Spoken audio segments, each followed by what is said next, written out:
Tennesseans lost their lives in this. Many injured, thousands without homes and power and supplies, but Tennesseans have shown up. We're the volunteer state.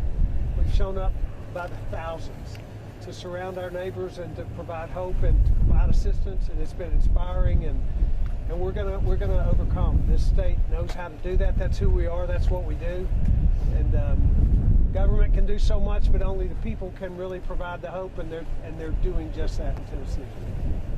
Thank you very much. We're going to see some of the people that really survived, some not in good shape and some in very good shape, incredibly in good shape. But anybody in these homes, this is a swath that it went right through on this side of the street. And obviously anybody in these homes, for the most part, they were killed. Given very little warning. You get a phone call, hey, there's a tornado, and boom, it's on them.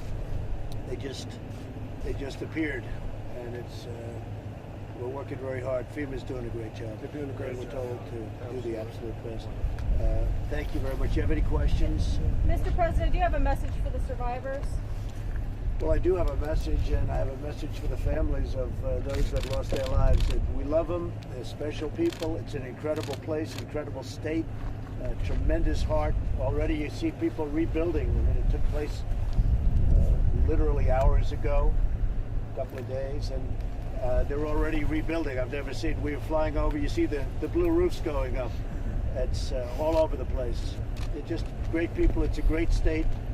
And they have great leadership in this state, and that's why it's working out like it is. But still, 25 people at least, and some really very badly hurt. Very, very badly hurt. The mayor was telling me some of the houses came down, and they got here right after that happened, and people are walking out of the houses, and you might explain that, what that looked like. It was just, it's a war zone, and it's in the middle of the night. It's very, very difficult to maneuver that. But the first responders, we can't say enough about the first responders that were here, went in, they run in when everybody else is running out, and they ran in and took care of these folks, police and fire and EMS, and it was an amazing night.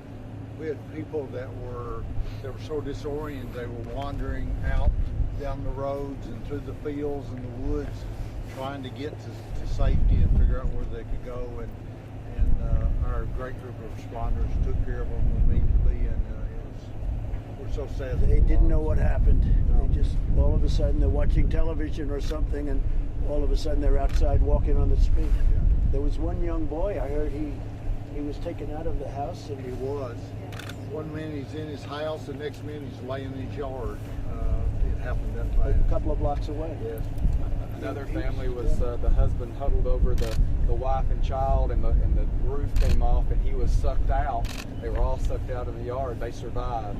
But I think it's important to note too that here in Cookeville and Putnam County, while there was 25 deaths in the state, 18 of them were right here in our city and county. 8 of them on this particular street, and so we can continue to ask for prayers for our community, for these families that are going to be burying people over the next week.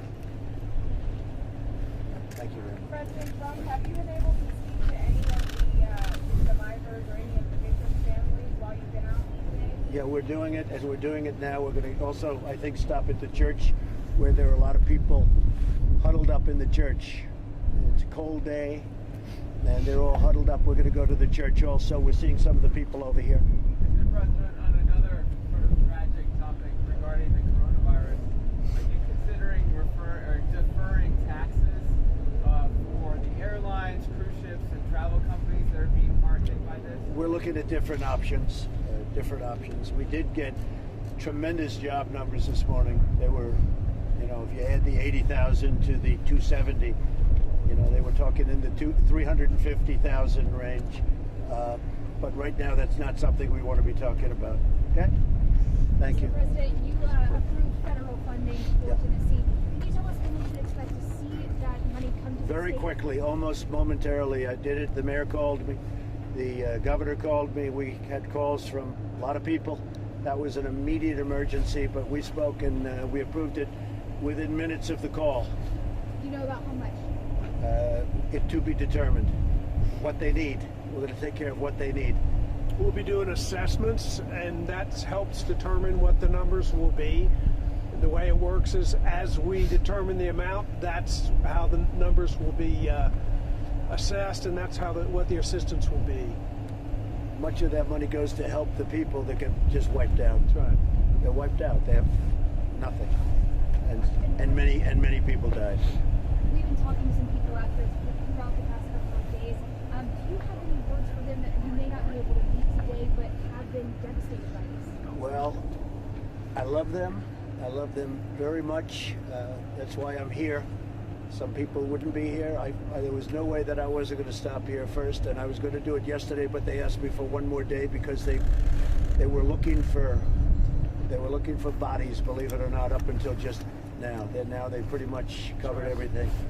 But and just God be with them, and we're going to be with them. We're going to be with them all the way, and I can tell you the governor feels the same as I do. And the mayors, I want to just congratulate you because the job you've done, everybody's talking about it. They haven't slept in 48 hours. Neither of you, come to think of it. So we're going to go see the people now and say hello to them and do whatever you can do. It's tough. A lot of them have lost people within the family. One family got entirely wiped out. There was one case, though, I heard a young man was, an 8-year-old boy was ripped out, flown to a certain area, and dropped off at the street 2 or 3 blocks away. And they found him walking. And he said, I just flew in the air. And he was walking down the street 2 blocks away from his home. And how did his parents do? We're not sure exactly how they turned out. They were found deceased. They were deceased. He was the only They were surviving dead. member of the household. Lost his sibling as well. So it took him, and he said, I was carried by the air away from my house. He He came was- back, but his House over there Yeah. and dropped in the neighborhood back behind he us. was over there, and his parents were killed, And sister. and his sister. So we're going to go see some of the folks. Thank you. Press, stay where you are. Everybody press, stay where you are. I've got Press, stay where you are. All right, guys, so you just saw President Trump and you go talk to some people out here. He was just saying that there were some people at the church.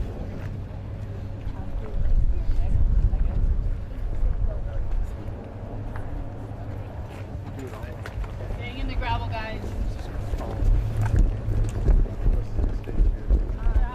Not get in the dirt.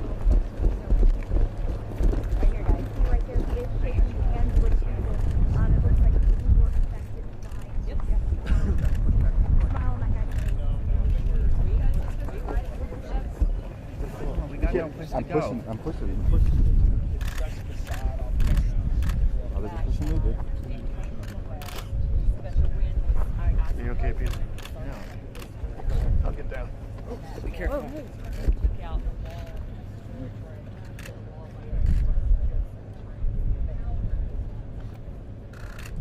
We have 3 boys. We were upstairs. We were downstairs. We were upstairs.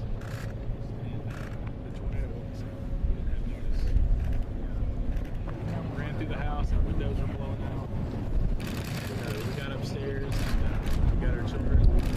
And they were safe. We got back downstairs. We were 100%.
go.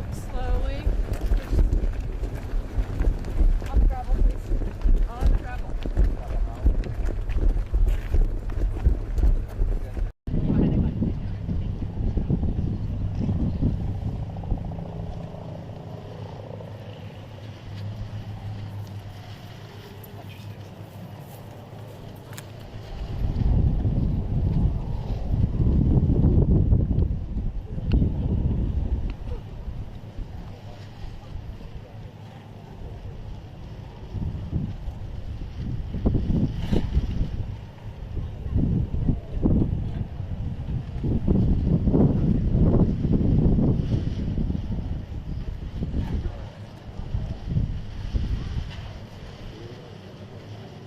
Just in case he does, probably.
I'm not over that way. Y'all not getting me no more. You saying, come on. I like coming down. Let's go now.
back to the cars, please. Thank you. Let's go.